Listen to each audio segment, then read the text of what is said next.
aming layunin is maging kultura. Hindi na po para sa atin eh.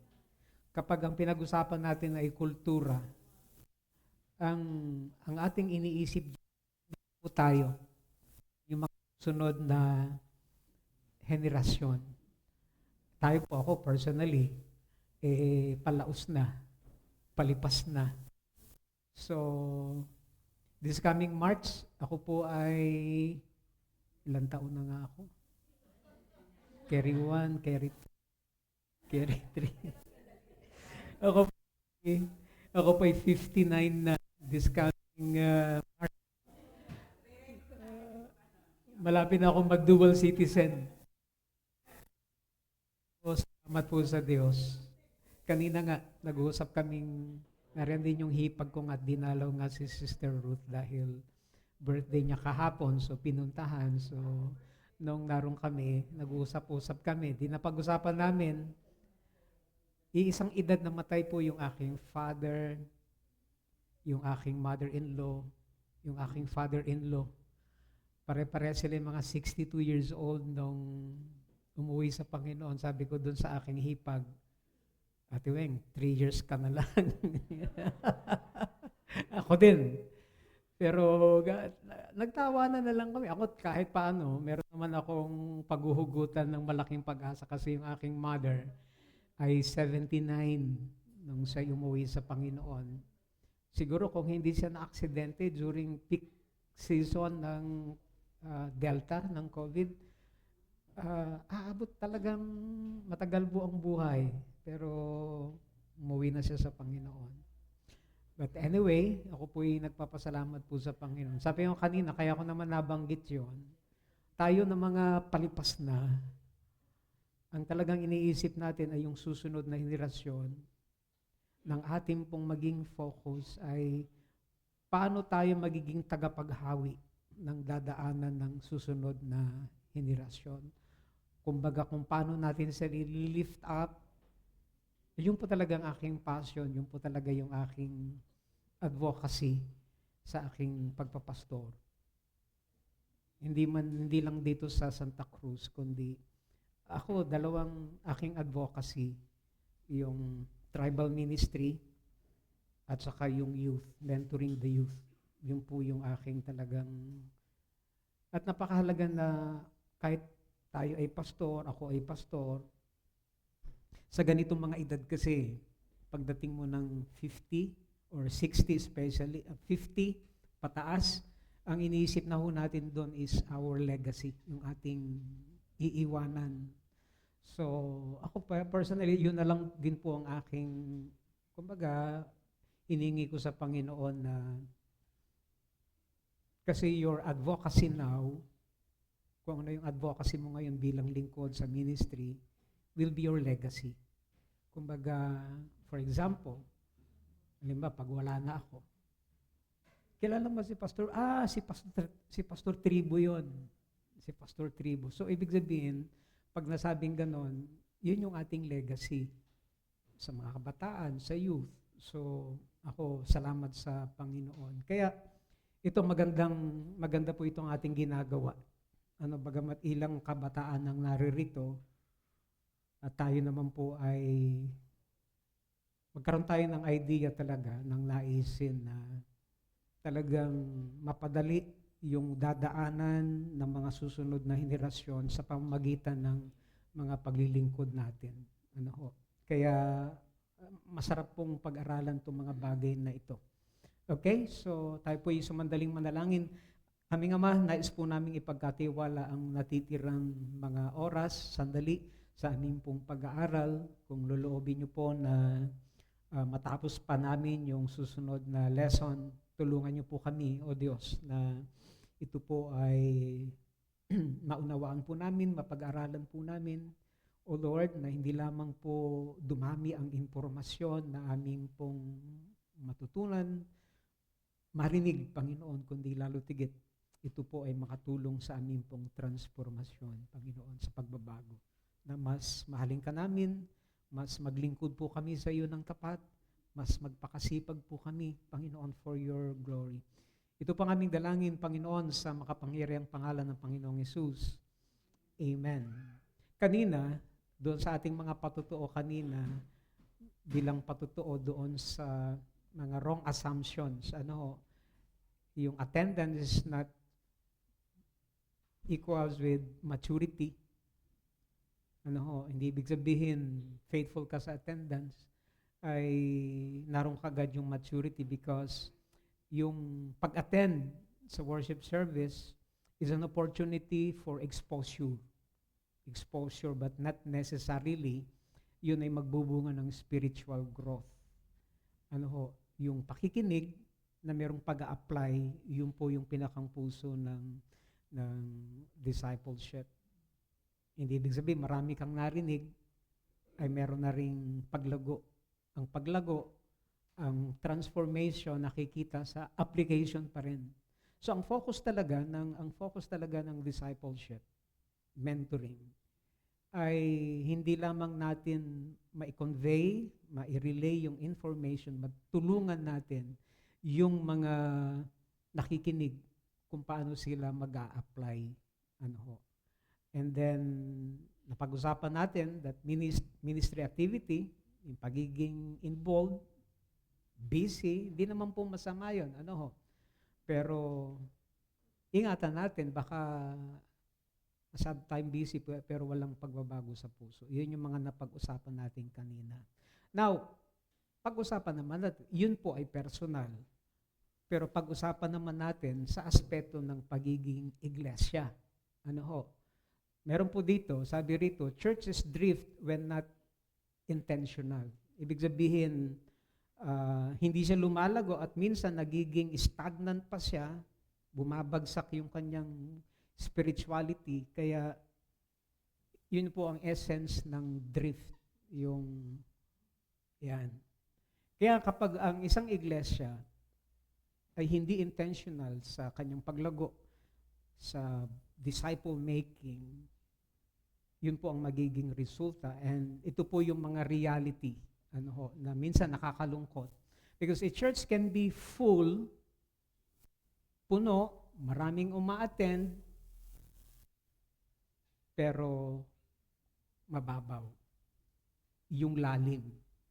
Naroon yung quantity, pero walang quality. Minsan na meron naman ako naririnig, hindi di baling marami, basta quality.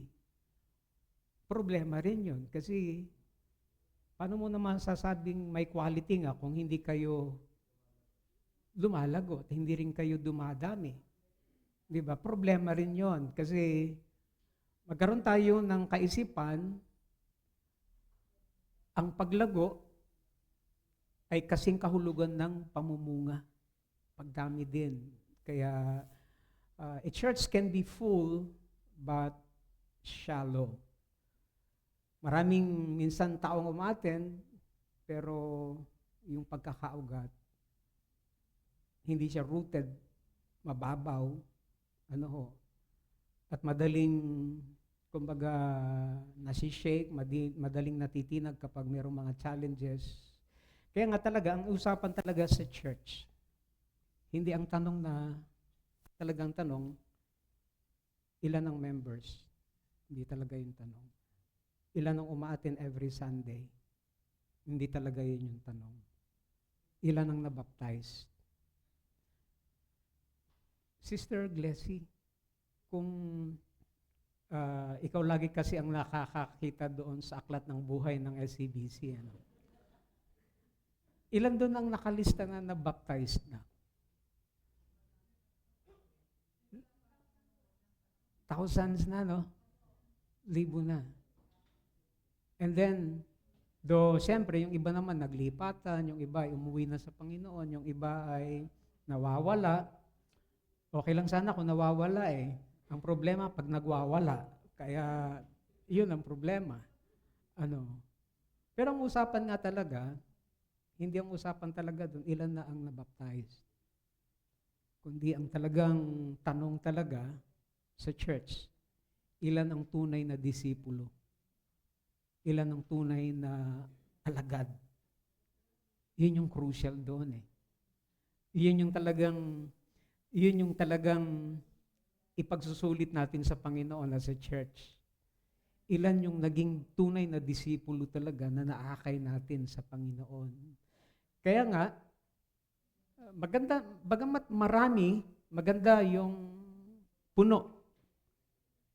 Kaya lang kung yun, ang magiging basihan natin that we are a successful church at hindi nakabase doon sa puso ng Panginoon, yung disciple.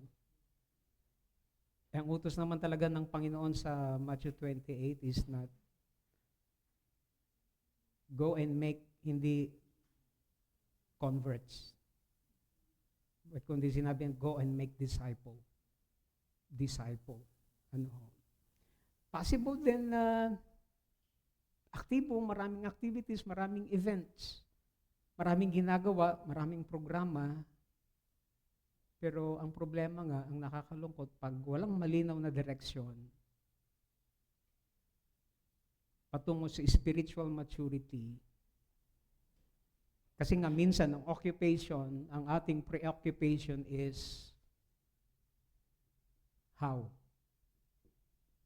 and what to. What to do,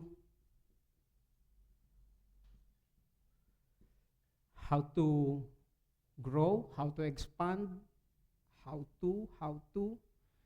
Pero minsan, ang nakakalimutan natin is yung why. Bakit natin ito ginagawa?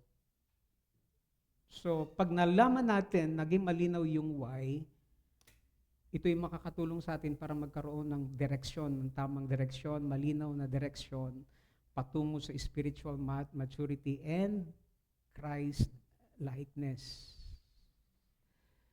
It is also possible that the church is organized, talagang structured, talagang malinaw yung organizational chart, malinaw yung flow. Possible na maayos ang sistema. Pero kaunti ang tunay na nagbabagong buhay sa karakter. It is possible that we are organized but transformative. Kaya ito ang realidad kapag ang church ay abala pero hindi intentional sa paggawa ng disipulo. If disciple making is not intentional, convenience will shape the culture. Meron pa rin kultura, no? Pero kalimitan yung kulturang yon ay taliwas doon sa inaasahan sa atin ng Panginoon. Sabi ko kanina, if disciple making is not intentional, ang magiging kultura at takbo ng gawain ay kung ano na lang yung convenient. Ano yung convenient? Yun bang, kasi kapag walang malinaw at sadyang direksyon o maliwanag na direksyon ng discipleship, kung ano na lang yung pinakamadaling option, pinakamadaling nakasanayan na, yun na lang. Ano? Ang convenience ang nagiging sukatan ng decision. For example, ano yung madaling gawin? Ano yung mabilis gawin? Ano yung nakasanayan na nating gawin? Kaya kapag convenience na ngayon ang humuhubog ng kultura, ng pagtakbo at paglakad, pagpapatuloy ng church, hindi ito hahantong sa lalim, sa paglalim. Ang convenience will always choose, number one, comfort over obedience. Mas pipili ng madali kaysa kung ano yung tama, kung ano yung may dapat. Mas pipiliin yung bilis. Ito na lang, mas mabilis gawin yan. Mas mahalaga ang mas mabilis na resulta kaysa ang lalim. At kalimitan nga,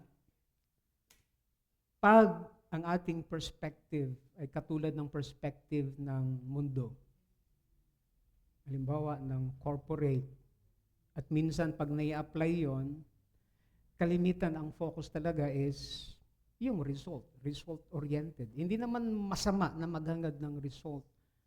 Pero ang laging sukatan po itong, mahalaga po ito po yung pag-uusapan natin sa mga susunod, a certain kind a certain kind of, ano bang klaseng person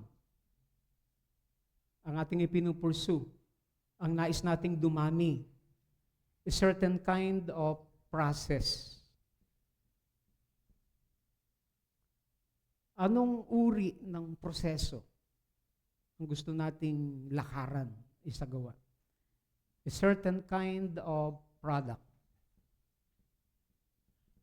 A certain kind of process, product.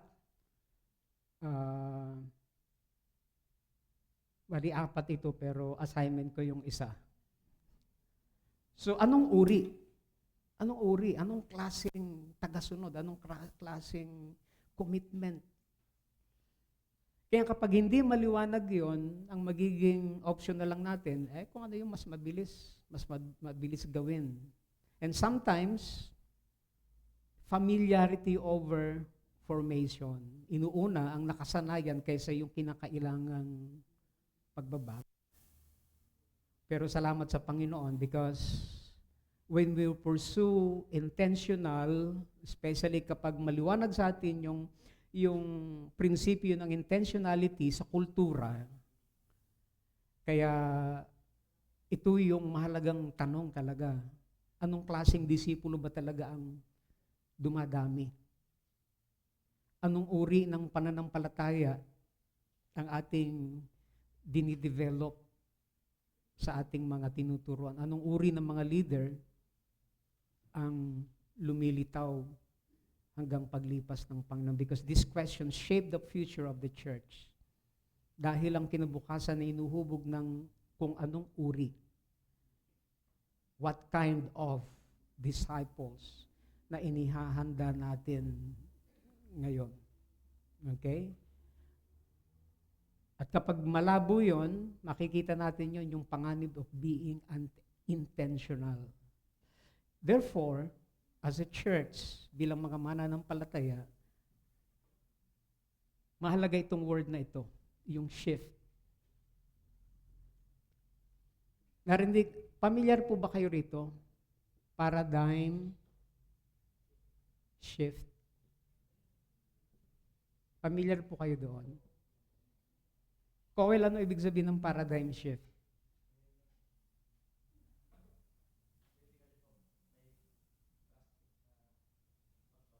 Yeah, pagbabago. Pero sa IDMC, if we want to pursue intentionality, ito po yun. Magkakaroon ng pagbabagong mga new term. Disciple shift. Yung process natin ng discipleship, magkakaroon din ng pagbabago. Hindi lamang yung discipleship, kundi the way, yung uri at pamamaraan ng leadership.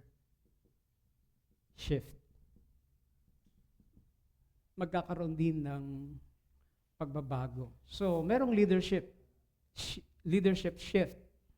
Tingnan niyo po ito. Intentional leaders move from assuming growth to guiding growth. Di ba kanina, meron tayong usapan, assumption. Siguro lalago rin yun. Pag masipag lang mag-umaga attend, lalago rin yan kapag ganito, kapag ganyan. Kaya, ito po yung mga principle na mahalaga. Ang tunay na pagbabago, ang tunay na pagbuo ng bagong kultura when it comes to discipleship making, ay hindi nagsisimula sa programa. Alam niyo po kung saan nagsisimula? Sa leadership. Sa leadership. Unang-una, siyempre, sa pastor. Doon sa leadership ng church. Especially, yung mindset ng leadership. Meron nga akong mga nakausap. Itong mga kabataan talagang on the go. Talagang bukas sila sa sa intentional, sa mentoring, sa...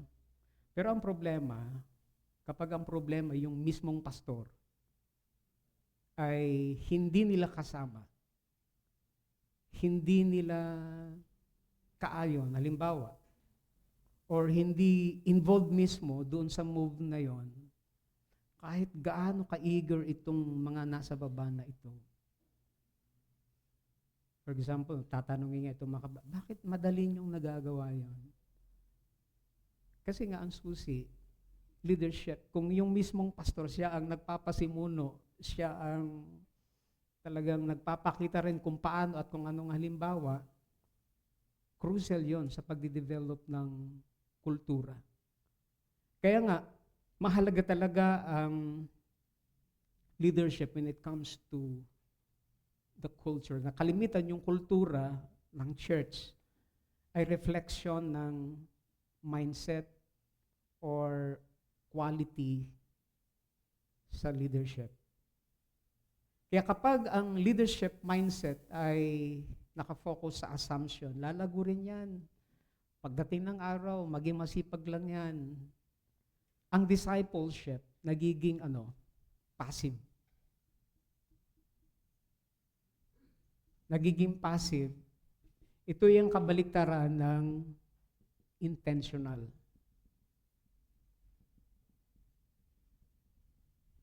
Kaya nga sa church, magandang magkaroon tayo ng reflection. Are we passive? Sa ngayon, sa SCBC, are we passive when it comes to intentional disciple making, or are we intentional? Ako, kung tatanungin ko rin ng aking sarili, Pastor Billy, ikaw ba ay passive or ikaw ba ay intentional bilang leader? Nagiging passive. Ngunit kapag ang leaders ay talagang niyakap yung accountability, yung responsibility, ang discipleship ay nagiging personal at nagiging intentional.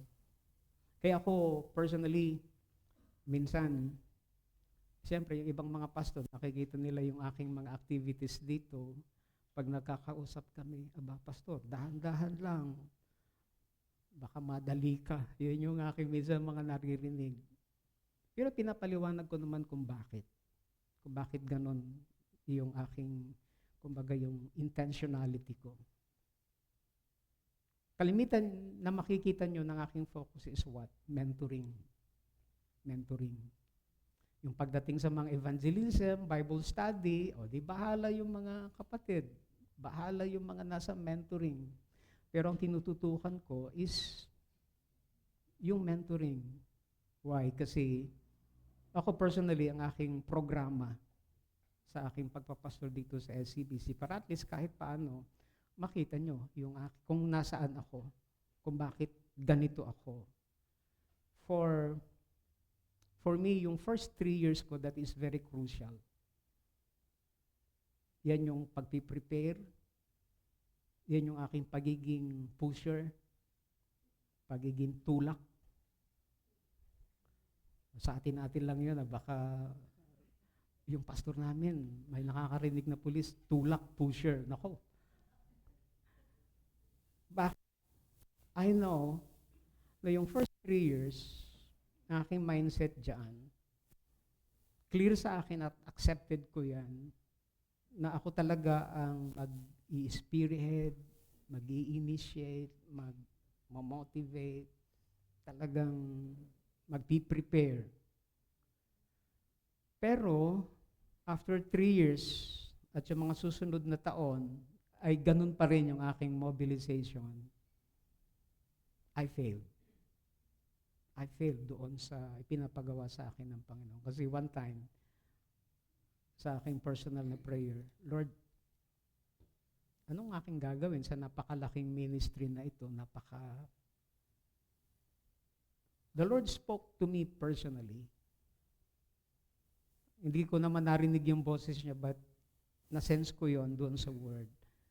Ang kanyang word is this: multiply yourself. Maliwanag sa akin yon, to multiply yourself. If not, parang ang word sa akin ng Panginoon, madali mo akong makikita.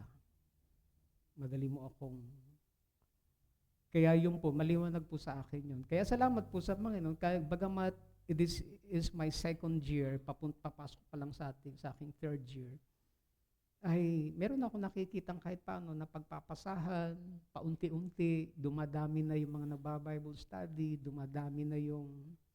Kasi maliwanag sa akin, Ephesians chapter 4 verse 11, ang trabaho ng mga leaders, pastor, especially pastor, is to equip the believers, to equip the members of the church to do ministry.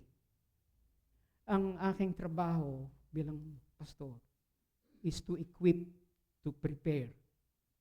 At clear po yun sa akin, sa liwanag ng salita ng Panginoon.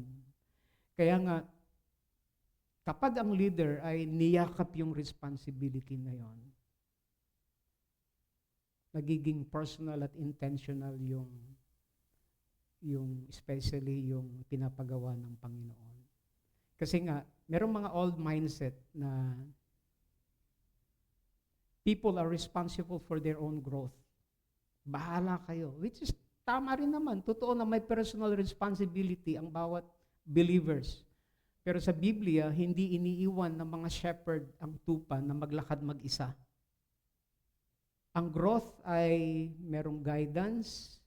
Ang growth ay merong proseso na kung saan idinadaan ang mga mananampalataya. Minsan meron din ganitong mindset. As long as we teach, our job is done. Kaya basta expository yung preaching, basta expository yung sermon, okay yun. Lalago ang mga miyembro. But I realize, hindi.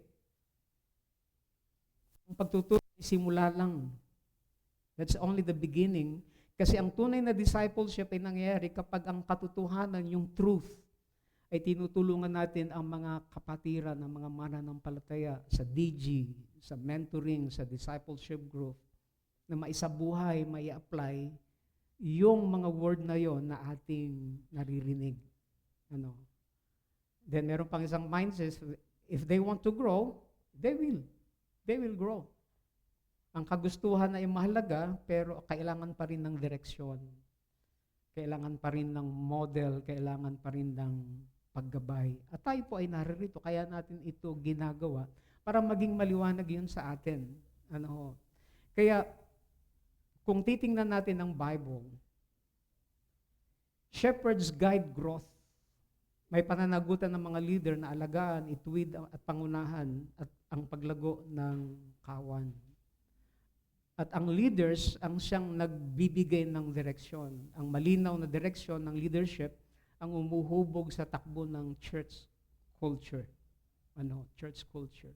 Salamat sa Panginoon. Ako'y nagpapasalamat sa Panginoon dahil nakakatuwa, dahil merong mga leaders tayo na, in fact, si Brother Ding, si Brother Torres, si Brother Efren, talagang nakikita ko yung, kumbaga, yung nagiging blessing sa kanila yung mentoring din. At nakikita ko kung paanong ginagamit yun ng Panginoon para mas lumalim pa sila sa paglilingkod sa Panginoon. Hindi lamang yung mga leaders natin, kundi yung mga next generation leaders. Ito naman yung mga kabataan natin. Kaya meron kaming mga time na pag-uusap nila John, nila Cowell, mga personal na view. Hindi necessarily lesson, hindi necessarily yung curriculum ang aming pinag-usapan. Ang pinag-usapan namin doon ay yung mga pananaw. Siguro pag kayo na ang leader, maganda itong ganito, kayo ang ganyan. Kaya ang intentionality ay ang pagtanggap ng spiritual responsibility. Lahat naman po tayo ay mga leaders. Amen po ba? At handa tayong talagang tanggapin yung responsibility na yon. Now, intentional leaders move from assuming growth to guiding growth. Hindi na umaasa ang intentional leaders na lalago rin yan. Kundi sa halip, sasabihin niya, Gusto kong lumago yung mga yan, pero ano yung dapat kong gawin? Ano yung maitutulong ko para sila ay lumago?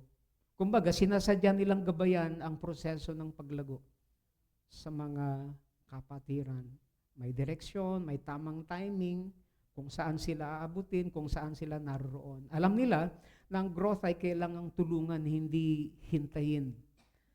Ang paglago ng mga kapatiran, mga kapatid sa Panginoon, ay hindi hinihintay, kundi ito ay pagtulong sa iba kung paano rin sila lalago. Isa pang bagay na shift from running programs to forming people. Ang focus ay lumilipat mula sa pagmamanage ng mga activities, pagkikreate ng mga events, paggawa ng mga programs, patungo sa paghubog ng buhay ng mga kapatiran. Ang kanilang isipan, ang isipan ng mga leaders, ano pa yung, tapos na yung program na yan, tapos na yung activity naman na yun, dapat merong pagkaabalahan. Hindi po yun yung mindset. Kundi ang programa, hindi talaga program ang ating pinakang ultimate goal. Ano po yung program, Pastor? Programs are tools. They are tools. Sila ay ginagamit, yung mga programa na yon, sa paglago ng mga kapatiran. Kaya, we create program not to serve the program, but use the program sa kung ano ang pinakampuso ng Panginoon para sa church, and that is discipleship.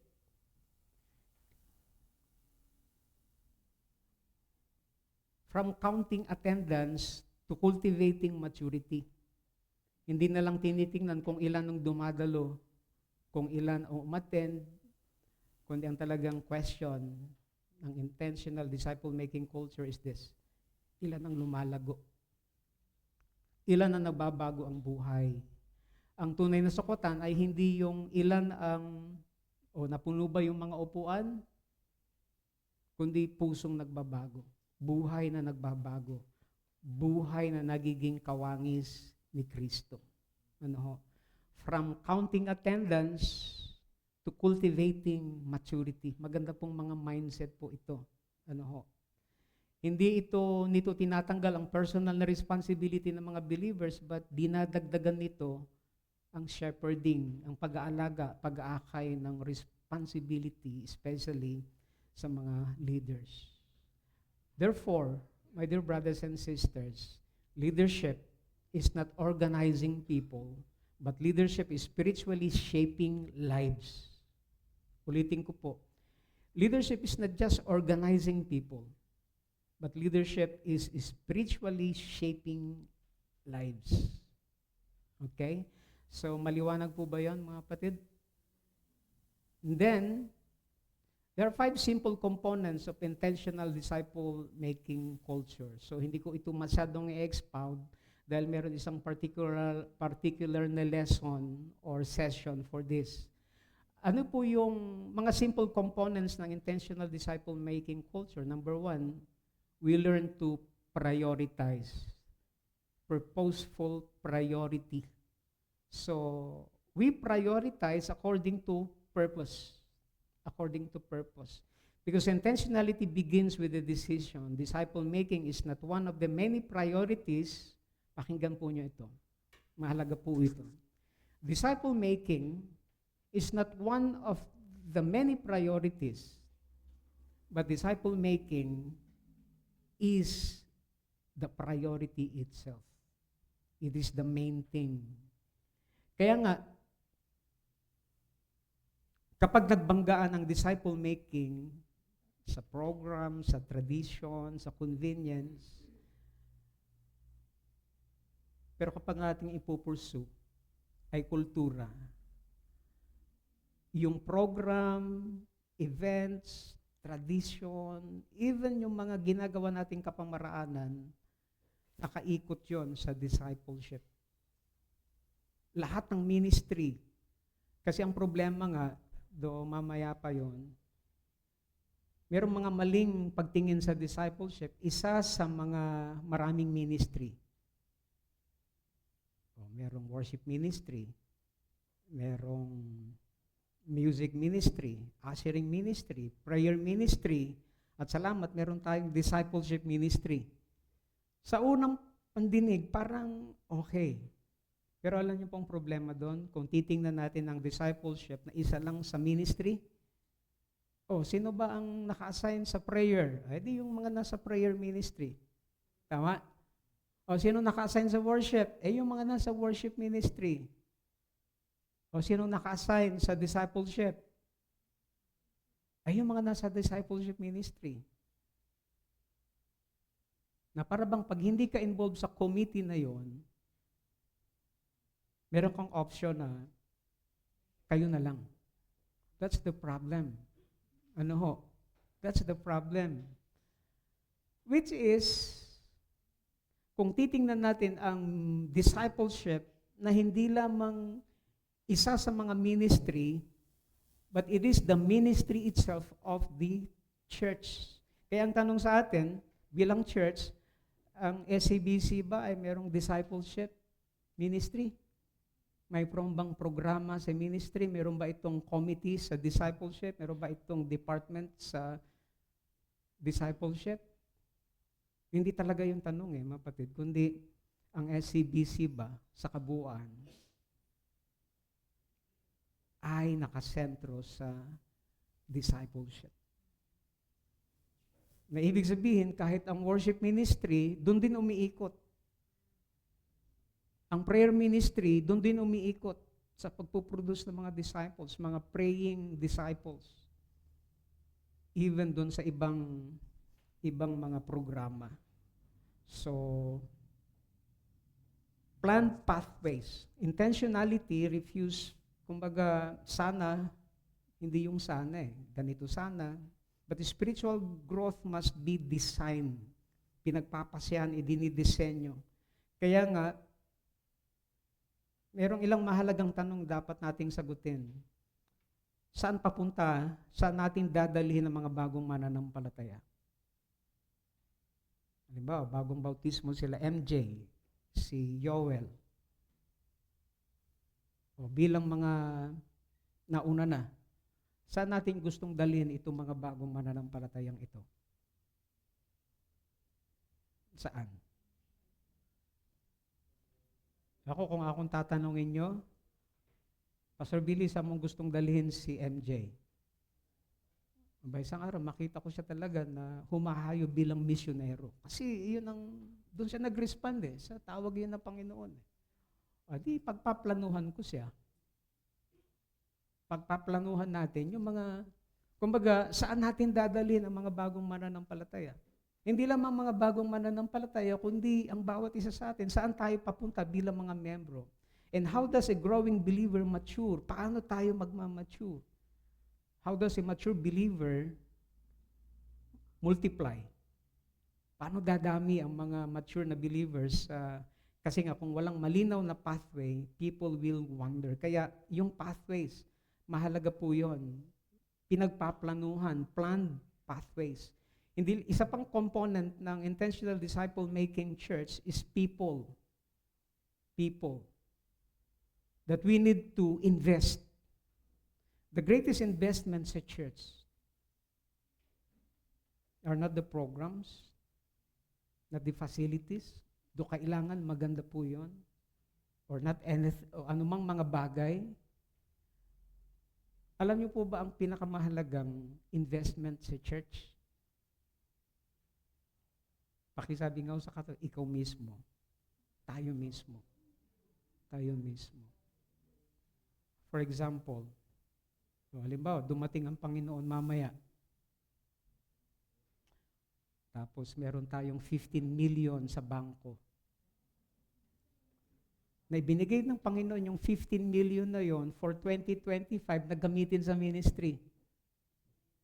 And yet we have the savings 15 million. Sana nga, Ang gandang isipin. Pero what if dumating mamaya ang Panginoon na meron tayong 15 million pesos sa ating bulsa.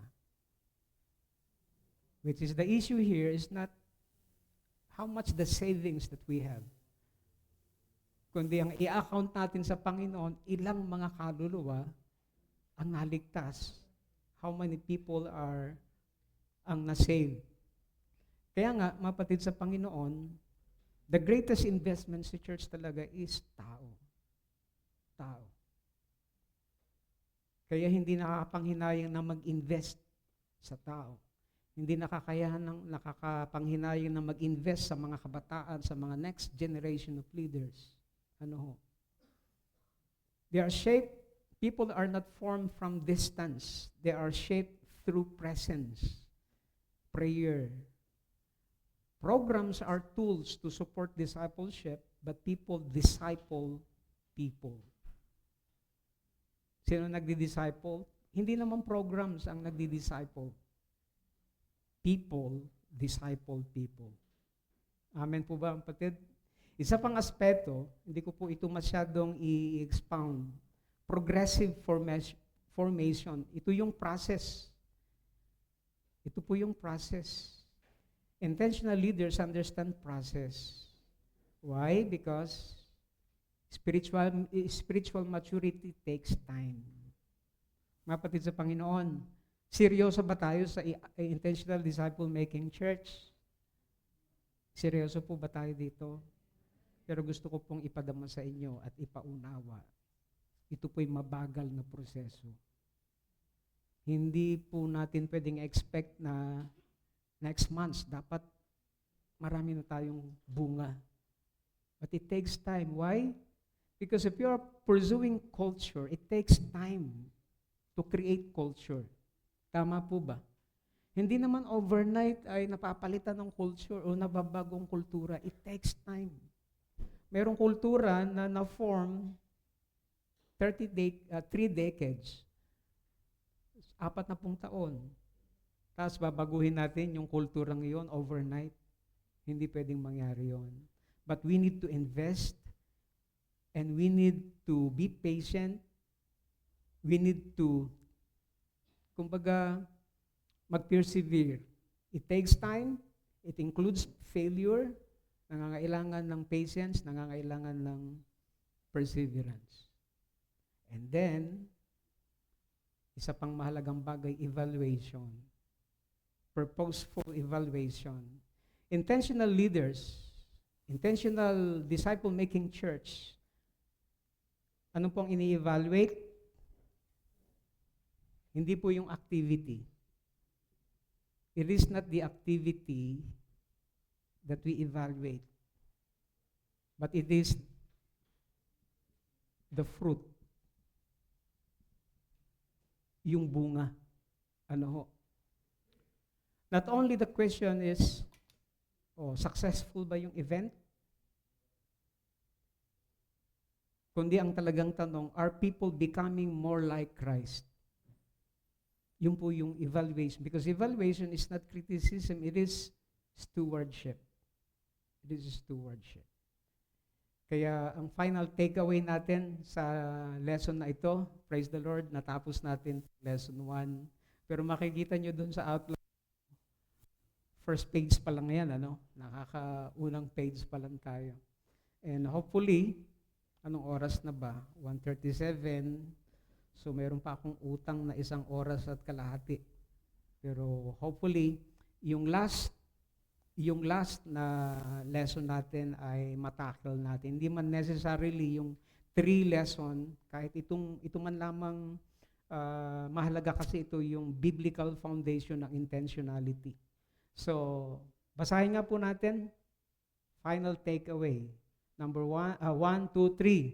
Intentionality means we no longer hope people will grow. We deliberately help them grow. Maganda po ba ito? Okay? Ulitin nga po natin. Intentionality means we no longer hope people will grow. But we deliberately help them grow. Okay? So, pakitagalog. Ano ibig sabihin nito? Sister Grace, ano ibig sabihin? Hindi basta hinihintay lang natin silang lumago. Ano? Tinutulungan natin silang lumago. Nagets po ba natin yon? So, pakitanong nga po ang inyong katabi. Willing ka ba na tumulong sa iba na sila rin ay lumago? Amen? So, I will give you at least 15 minutes, 10 to 15 minutes to discuss. Magkaroon kayo ng discussion. Ano yung takeaway nyo dito sa last part ng lesson natin. Okay? Okay lang po ba sa inyo? Mga 10 minutes. And then after ng 10 minutes, ituloy natin yung next lesson.